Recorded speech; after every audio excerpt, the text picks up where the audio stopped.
Esto de el así dice el Señor que aparece en la Biblia, ¿no?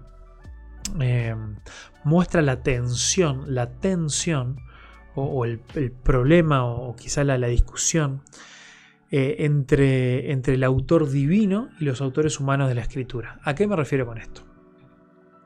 Hay un montón de lugares, un montón de veces en la Biblia donde justamente estos que recibieron una revelación directa de Dios por oírlo, por sueños, por visiones, por etcétera, etcétera, etcétera.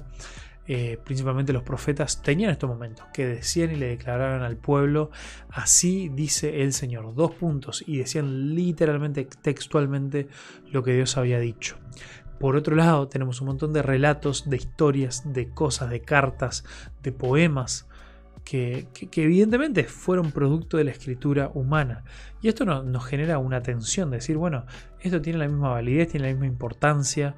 ¿Qué hacemos con estos así dice el Señor, y acá hablo Dios, con estas otras expresiones de la autoría humana? Bueno, y acá es entonces donde es importante que nos pongamos a hablar de la inspiración. Vieron que ya leímos este pasaje de 2 Timoteo 3, 16 y 17. Toda la escritura es inspirada por Dios y útil para enseñar, para redarguir, para corregir, para instruir en justicia, a fin de que el hombre de Dios sea perfecto, enteramente preparado para toda buena obra. Bueno, en videos anteriores nos ocupamos de la primera parte de esto, pero ahora vamos a hablar de esta palabrita tan importante que es que la palabra de Dios es inspirada. ¿Y qué es lo que esto significa? La palabra inspiración viene ahí del griego theoneustos, o bueno, seguramente alguien lo pronuncia mejor que yo, pero theoneustos, que en realidad es interesante porque significa que toda la escritura de Dios recibe o fue dada por el aliento de Dios. Y cuando la Biblia habla del aliento de Dios, habla de su espíritu. La palabra aliento y la palabra espíritu es la misma también en el original. Entonces, básicamente, si bien nosotros tenemos la palabra inspiración, el significado en sí es expiración. Es que la palabra de Dios fue expirada por Dios, fue soplada. El soplo del aliento del espíritu de vida de Dios fue así que fue dada su palabra. Uno dice, bueno, inspiración y expiración es completamente lo opuesto. ¿Por qué? Porque el cambio. Bueno, lo que pasa es que nosotros en español, cuando hablamos de expirar, no asociamos algo muy positivo con eso. Lo tendemos a asociar con el que expiró su último aliento, con la muerte, ¿no? Cuando decimos que alguien expiró, que alguien murió. Y la palabra inspiración, qué lindo, me siento inspirado. Porque me siento, no sé, emocionado, contento, creativo, etcétera, etcétera. Entonces es una palabra que tiene un poco más de conexión para nosotros y más sentido. Cuando hablamos de los artistas que fueron inspirados, que recibieron esta revelación, ¿no? para poder crear. Entonces, bueno, es esta idea de que los autores fueron guiados por el Espíritu de Dios, el Espíritu de Dios que sopló sobre ellos para poder darnos esta palabra, estas escrituras específicas que sin duda, inequívocamente, tienen elementos humanos muy presentes, con todo tipo de estilos literarios, que ya lo vimos en un video anterior, con un montón de formas de expresarse, en un montón de tiempos distintos, con un montón de maneras distintas, pero a través de todas ellas Dios nos habla. Aparte de los momentos en los cuales Dios mismo está hablando, o las historias de Jesús, en el resto de las escrituras también Dios nos habla. Entonces, bueno, la Biblia es un libro complejo, eso hay que reconocerlo. La Biblia está inspirada por Dios, pero no es algo fácil. Y esto también creo que es uno de los testimonios de que a nosotros nos da confianza o seguridad de que la Biblia es inspirada. ¿Qué es lo que a mí me da confianza de que la Biblia es inspirada? Es que la Biblia es un libro tremendamente antiguo, tremendamente complejo, difícil, y se lo podemos dar a alguien que nunca leyó nada de la Biblia, que no tiene ninguna idea y todo lo demás, y comenzando a leer la Biblia os podés llegar a un conocimiento bueno de Dios. Podés llegar a una buena idea de quién es Jesús, de cuál fue su misión, de qué es lo que Él quiere de nosotros, de este mensaje impresionante que nos salva. Podés llegar a esas cosas, pero a su vez las escrituras son para meditarlas el resto de nuestra vida. No importa cuánto vos hayas estudiado la Biblia, cuántos años tengas de cristiano, siempre va a haber cosas nuevas para seguir masticando, para seguir aprovechando, para seguir meditando y para que el Espíritu de Dios nos siga hablando a través de su palabra.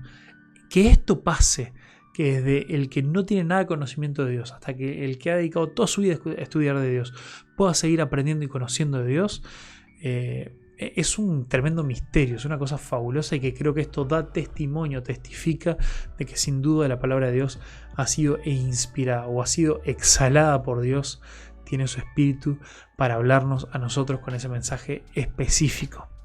Entonces, bueno, si bien no es una carta de Dios a la humanidad, es claro que hay muchos autores humanos escribiendo en un largo periodo de tiempo. Ahora, a esto nos deja la gran pregunta: si realmente todo es palabra de Dios, pero claramente hay personas escribiendo y hablando y registrando historias y esto, aquello y lo otro, ¿cómo es que Dios supervisa? ¿Cómo Dios supervisa la escritura de la escritura? O sea, el proceso a través del cual se escribió la Biblia y las escrituras por autores humanos. Bueno, una muy buena pregunta, qué bueno que le hiciste. Las escrituras no nos dicen exactamente cómo sucede esto, cómo pasa, pero sí sabemos lo que no es. Lo que no es es que no fue una inspiración mecánica o de dictado. Me refiero a esto de que, bueno, de que Dios le empezó a susurrar a la gente y a decirle: mira, escribí esto, y ahí agarraron y empezaron a escribir: uy, pará, ¿me podés repetir tal cosa que me perdí, que me equivoqué, tengo que tachar acá, tuve una falta de ortografía, ahora decímelo de nuevo, Dios, cómo era, y ahí empezaban a escribir. No. Obviamente podemos encontrar excepciones. Apocalipsis, el espíritu del ángel le dijo: anotá todas estas cosas, o muchos otros momentos donde hubo gente que específicamente escuchó a Dios hablando para que registraran algo. Pero el 90 y pico % de los casos de todo lo que es la Biblia no fue así. La gran mayoría de la Biblia es narrativa, son registros de historias, de cosas que sucedieron. Otra gran parte es poesía, etcétera, etcétera, ¿no? Entonces, la Biblia no nos dice exactamente cómo se dio este proceso, pero sí sabemos que no fue un dictado, y sí sabemos que tiene que ver con este proceso de Dios trabajando en la vida de las personas y queriendo transmitir su mensaje al resto de las personas, al resto de la humanidad. Entonces, como punto 2, lo primero es que no fue un dictado, y punto 2 es que es bueno reconocer que las personalidades, los conocimientos, los contextos de los escritores humanos se hicieron presentes. Pero el mensaje, esto es lo clave de la inspiración, que el mensaje y la intención de Dios al transmitirnos ese mensaje se mantiene intacto. Ahora, vos me decís: bueno, ¿y cómo sabes eso? Si me está diciendo que se nota cuando la gente escribe distinto y que vienen de diferentes contextos y todo lo demás, ¿cómo lo sabes? Para darte algún ejemplo, ¿no?, de esto. En la Biblia algunos autores fueron campesinos, fueron gente de rurales, otras personas de ciudad con mucha educación, algunos que hablaban el idioma en el cual escribieron con lengua materna y eran muy buenos, muy educados, como por ejemplo el caso de Lucas, y otros que no, que eran medios brutos, digamos, y que no sabían escribir muy bien, y quizá no tenían la mejor sintaxis o la mejor ortografía. Pero esto realmente es muy interesante. Sin embargo, Dios los usó a todos manteniendo el mensaje y manteniendo la intención de lo que Él nos quería comunicar. Esto fue protegido cuidadosamente por Dios, por su Espíritu, para poder hablarnos, para poder revelarse específicamente a su pueblo. O a todo el mundo, aquel que lo quiera conocer. Entonces, no tenemos registros solamente de lo que pasó, sino que también tenemos... ¿a qué me refiero? Me decís, Facundo, me estás diciendo que la mayoría de la Biblia es narrativa, son historias, y me estás diciendo que no tenemos un registro de lo que pasó. Bueno, sí, pero no es solamente eso. Las historias están diseñadas, son reales, pero están diseñadas, están cuidadosamente entretejidas, cada palabra está elegida cuidadosamente, justamente para no solamente hacer un registro de lo que pasó, sino transmitir este mensaje, transmitir el mensaje inspirado de parte de Dios. Ahora, ¿cómo se hace esto? Lo hacen a través de patrones de diseño en las historias bíblicas y en los textos, las palabras que se usan, las formas que están cuidadosamente elegidas para cumplir ese propósito, y además también las interpretaciones de lo sucedido. En muchísimos casos los autores como narradores interceptan ahí la cuestión y nos dan su opinión, o nos cuentan lo que Dios estaba pensando, lo que Dios estaba queriendo hacer a través de esta situación. Nos cuentan, tal persona hizo esto y esto fue malo, fue aborrecible ante los ojos de Dios, o esto fue bueno, esto le agradó al Señor. Entonces los autores van agregando con sus personalidades, con sus formas, van agregando un montón de cosas, de pistas que después a nosotros nos van a ayudar a entender e interpretar el mensaje de Dios. Entonces es a través de patrones, de diseños, que si no lo entendés todavía está bien, es bastante complejo porque hay que verlo ahí en la práctica de cómo se conectan unas cosas con las otras y se van creando patrones en las historias o en los libros de la Biblia que nos ayudan mucho a poder comprender cuáles son las cosas más importantes y las enseñanzas más importantes, y también con las interpretaciones que los mismos autores nos dan. Así que bueno, esto fue un pequeño pantallazo en lo que es la inspiración, su importancia y esto de que podemos confiar y podemos aferrarnos a la autoridad que la Biblia tiene sobre nuestras conciencias, sobre nosotros, sobre toda cuestión de fe y práctica. ¿Por qué? Porque la palabra de Dios fue dada por el Dios mismo para instruirnos y para comunicarnos un mensaje. Así que bueno, seguimos en el próximo video. Muchas gracias por colgarte y mirar este video, llegaste hasta el final.